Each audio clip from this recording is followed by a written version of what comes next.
Olá, hoje nós vamos falar sobre Jesus Cristo, Deus e homem. Deus verdadeiro e homem verdadeiro. Tem a natureza divina numa pessoa humana. É um fato único, né? Deus ter vindo ao mundo como um ser humano. Um ser tão insignificante nesse universo, mas tão valioso a ponto de Deus se encarnar, tomar forma de homem. Uma série de funções, né, de razões para isso acontecer, mas basicamente para nos ensinar como deve ser um ser humano perfeito, que é Ele. Então Ele é o nosso modelo. Nós vamos falar de algumas características dele que a gente pode imitar. E depois, como Deus nos mostrar o caminho do céu, né? O caminho para encontrar Deus nessa felicidade eterna junto com Ele, nessa felicidade que não vai acabar nunca. A gente foi criado para essa felicidade. A felicidade nessa vida, a gente vê que ela é limitada, ela não preenche o nosso coração, mas o nosso coração ambiciona essa felicidade plena, que é encontrar com Deus. Santo Agostinho tem uma frase bonita, ele diz assim: tu nos criaste para ti e o nosso coração está inquieto enquanto não descansar em ti, enquanto não te encontrar, enquanto não contemplar essa beleza, bondade e verdade infinitas que é Deus. Aí a gente vai estar pleno, satisfeito, feliz e eternamente, né? Não vai ter fim. Então vamos falar um pouquinho dessa figura de Jesus Cristo. A primeira ideia é essa figura histórica, né?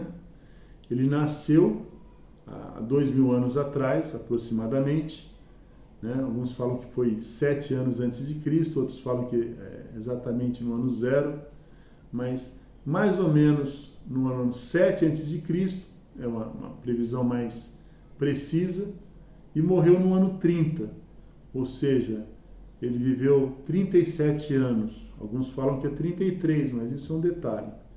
3 anos foi uma vida pública, onde ele passou ensinando as pessoas e fazendo milagres. E 30 anos foi uma vida comum, como a nossa. Primeiro, nasceu numa família. Ele quis nascer numa família. O nascimento dele foi um nascimento milagroso. Vou contar para vocês. Um anjo, na forma de uma pessoa, apareceu a Nossa Senhora. Ela estava recolhida em oração e comunicou que ela ia ser mãe de Deus, se ela aceitasse. Ela perguntou: como é que vai ser isso se eu não tenho marido, né? Se eu não estou casada ainda com São José? Ela está prometida em casamento. E o anjo falou: o Espírito Santo vai descer sobre ti e o filho que nascer de ti vai ser chamado Filho de Deus. E aí ela falou assim: faça-se em mim segundo a vossa palavra. E nesse instante, o Espírito Santo concebeu. Ela ficou grávida do Espírito Santo. Então, o pai de Jesus Cristo é o Espírito Santo. O pai adotivo é São José. Muito bem. Passaram 9 meses. Eles tiveram que ir a Belém, de Nazaré para Belém, para o recenseamento que o imperador tinha pedido. E lá completaram-se os dias e Jesus nasceu em Belém, numa gruta, né? Porque não tinha lugar na hospedaria para eles. Deviam estar tudo muito cheio, né? Com esse movimento para o recenseamento. E lá nasceu Jesus. Já a primeira lição: ele poderia ter escolhido nascer num palácio cheio de riqueza, de comodidade. Quis nascer num lugar pobre, simples, para nos dizer o valor da pobreza, desse desprendimento dos bens materiais, que foi uma coisa que ele viveu a vida toda dele, esse desprendimento. Depois teve alguns episódios, fugiram para o Egito, Herodes quis matar as crianças, etc. E passou a vida toda dele em Nazaré, boa parte da vida dele em Nazaré. O que ele fazia? O mesmo ofício do pai. O pai, São José, era carpinteiro, na verdade era um artesão. Não dava para você trabalhar só com madeira, então trabalhava com ferro, com madeira, fazia arados, fazia camas, armários, né? E um resumo da vida dele: ele fazia tudo bem feito e fez bem todas as coisas, né? Ou seja, passou a vida fazendo bem e fez bem todas as coisas. Outro modelo para a gente: fazer bem todas as coisas, né? Fazer por amor todas as coisas e fazer bem feitas. Depois, nesses 30 anos, ele teve uma vida de brincar com as crianças, de aprender as coisas com a mãe dele, né? Não ia na escola. A mãe dele que ensinou, ele começou a ler as leituras. Ele teve que aprender como um ser humano tudo, apesar de ter sabedoria divina, é um mistério, né? Mas aprendeu tudo da mãe, do pai dele, aprendeu o ofício do pai. Nesse meio tempo, de 12 aos 30 anos, a gente não sabe exatamente quando São José faleceu, ficou ele e Maria, e quando ele já estava com 34 anos ou 30 anos, né, tanto faz, ele saiu de casa para começar a vida pública dele. A vida pública dele, para ele provar que o que ele falava tinha autoridade, ele fazia milagres. A gente pode enumerar alguns milagres, por exemplo, curar cegos, né? O cara está cego de nascença, nunca enxergou, Jesus curou. Surdos, paralíticos, ressuscitar mortos. A gente sabe que ele ressuscitou a filha de Naim, filho da viúva de Naim, ressuscitou o amigo dele Lázaro, que estava morto há 4 dias, e ele próprio ressuscitou depois de 3 dias, na verdade depois de 40 horas, né? Sexta-feira das 3 da tarde até domingo de manhã, dá mais ou menos 40 horas. Tem uma cerimônia que fala cerimônia das 40 horas. A gente espera a ressurreição de Cristo na Páscoa. Mas teve uma vida onde ele conviveu com todo tipo de pessoa, com gente rica, gente pobre, gente culta e gente ignorante. Ele escolheu 12 apóstolos, 12 pessoas simples, né? O mais instruído lá era São Mateus, que era cobrador de impostos. Boa parte deles eram pescadores.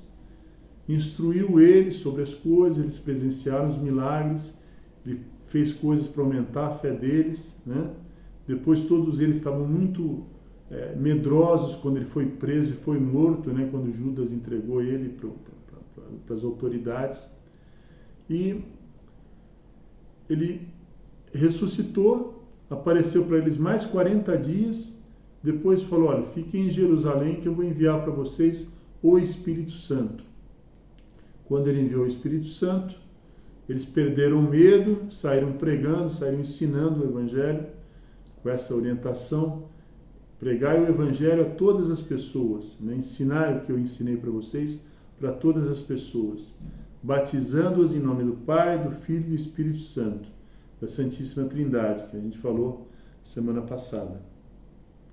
Bom, vamos falar um pouquinho de algumas características dele, né? A gente fica curioso como é que é essa pessoa que eu tenho que imitar.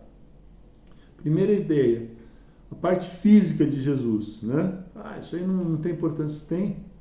Ele tinha um vigor físico, a gente vê pelas caminhadas que ele fazia, sempre andando na frente, naquele sol escaldante, no meio do deserto, né? Ele tinha sede, tinha fome, tinha cansaço como nós, mas ele tinha um vigor físico grande. Talvez ele desenvolveu pela própria profissão dele, de trabalhar com madeira, né? Tinha que serrar madeira no bosque, levar, planar, não era pegar uma serra elétrica como a gente pega hoje, tá? Tinha uma voz forte. Imagina ele falar para uma multidão de 5.000 pessoas sem microfone, né? O cara tem que ter uma voz potente.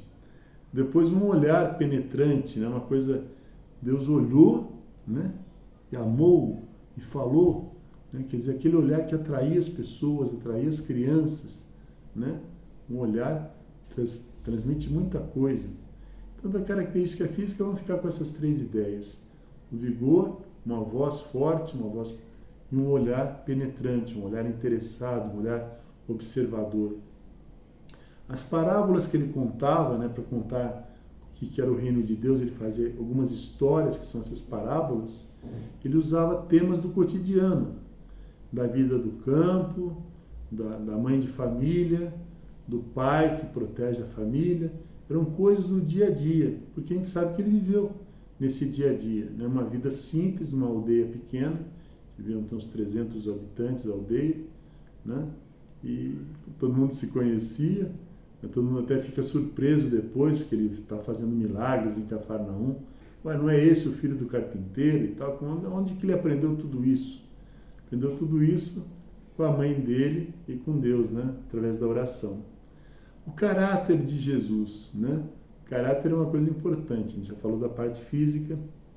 Primeira ideia, ele tinha uma determinação clara e firme de por que ele existia. Uma coisa importante para a gente pensar, né? gente falou em linhas gerais, a gente existe para conhecer, amar e servir a Deus. A gente tem uma missão nesse mundo. Nesse lugar que nós estamos, na família que a gente está, na escola que a gente está, tem algo para a gente fazer que é só nosso. E ele sabia, ele falou, eu vim para isso, eu vim para servir, não para ser servido. Eu vim para dar a minha vida em resgate de muitos. Ele tinha uma determinação, né? Ele falou, olha, eu ambiciono completar essa missão que o Pai me deu.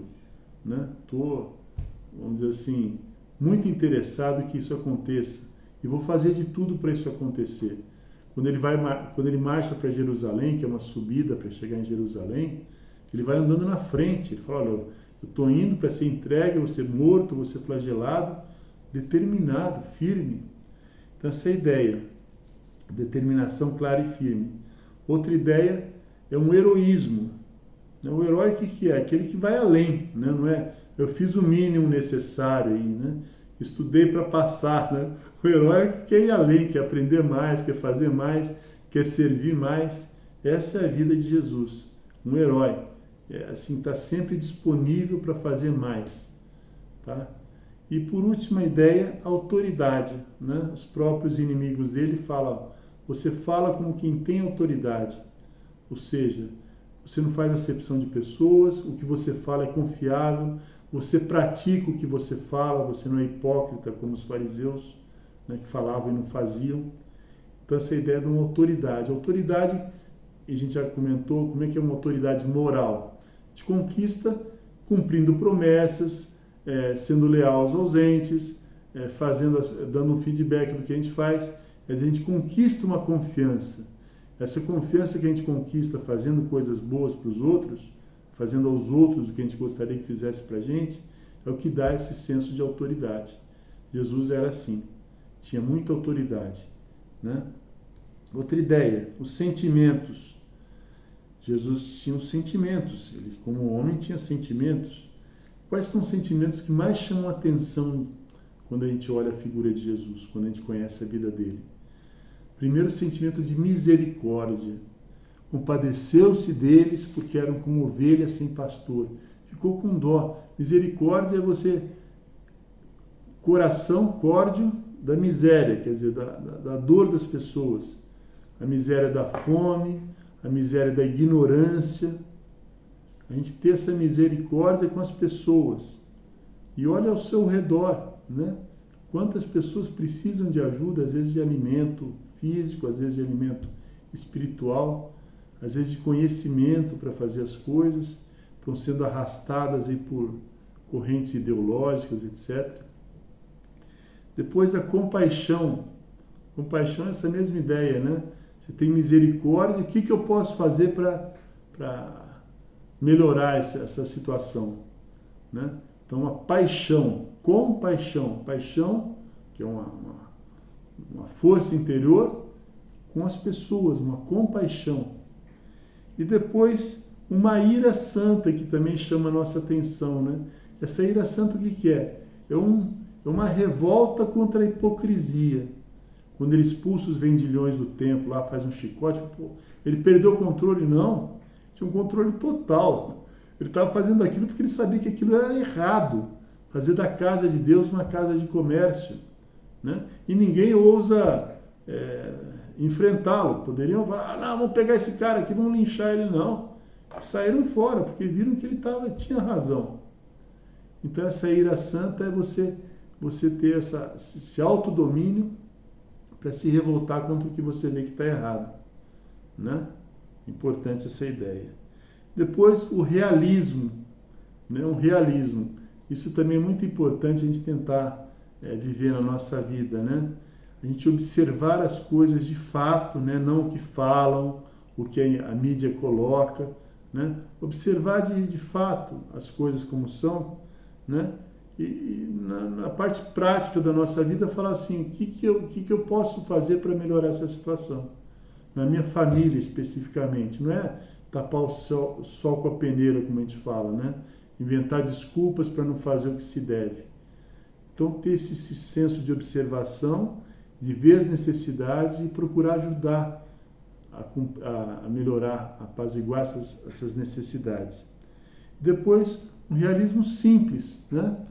Uma pessoa simples é uma pessoa que vê as coisas com naturalidade, com simplicidade. É o olhar de uma criança, né? Jesus fala, sede como crianças. E que é uma criança? Uma criança pura, uma criança humilde. Ela pede ajuda, ela fala o que ela vê, ela não inventa coisa assim para ficar bem, né? Não, se eu falar isso, né? A pessoa tem respeito humano. A criança não tem respeito humano, no sentido de ter vergonha de falar. Ela fala que você está gordo, você está barrigudo, você está careca, né? Não, você vai ofender ele. Não, mas realmente, você pode emagrecer, né? O careca talvez não dá para consertar muito, mas paciência. Mas eu estou falando, esse realismo de uma criança simples era o realismo de Jesus, que via as coisas, que consertava as coisas e que falava as coisas quando estavam erradas, principalmente com os hipócritas, com os fariseus, né? Eram conversas assim firmes, porque ele não aceitava essa hipocrisia, essa falsidade. Depois, e Jesus e os homens, né? As pessoas, o relacionamento dele com os outros. A primeira ideia, né? Ele tinha um conhecimento claro de que todo ser humano, eu, você, todos nós, temos uma grandeza muito grande, né? Essa grandeza de ser filho de Deus, de ser um ser racional, de ter uma inteligência, uma vontade, uma semelhança de Deus com Deus e ser criado para um destino eterno, né?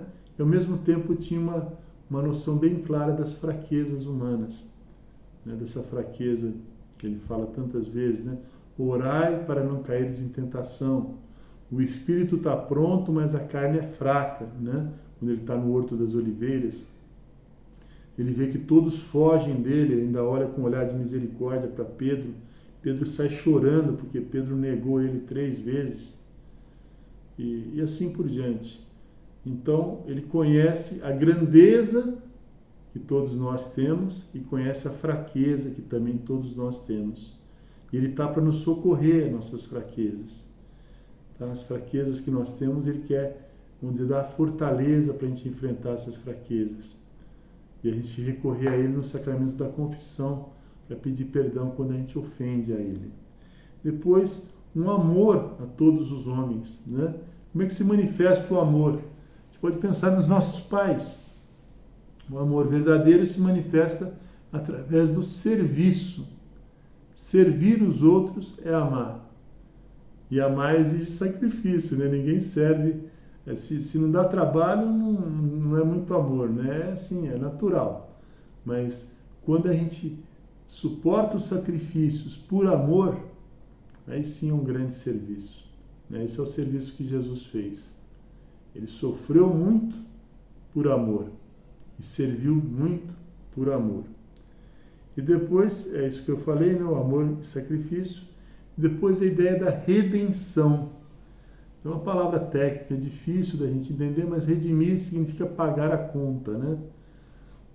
E a conta é uma coisa assim, um assunto talvez pesado para a gente falar logo no começo, mas basicamente o homem tinha uma dívida com Deus, pela dignidade de Deus, o pecado, toda a nossa desobediência a Deus é uma ofensa grave. Vou dar um exemplo simples, né? Se eu xingo um cachorro, né? Eu estou xingando um cachorro, a dignidade de um cachorro é pequena, às vezes ele nem vai ficar ofendido, né? Porque é um cachorro, ele nem entende. Se eu xingo uma pessoa, é mais difícil, é mais grave. Se eu xingo a minha mãe, é mais grave ainda. Se eu xingo, sei lá, o presidente, eu xingo o papa, é mais grave. Ou se eu agrido a minha mãe, é muito mais grave. Se eu agrido um presidente, eu posso ir preso, né? Então, conforme a dignidade da pessoa, é a gravidade da nossa ofensa. Quando a gente ofendeu a Deus com o nosso pecado, a gente está ofendendo um ser infinito.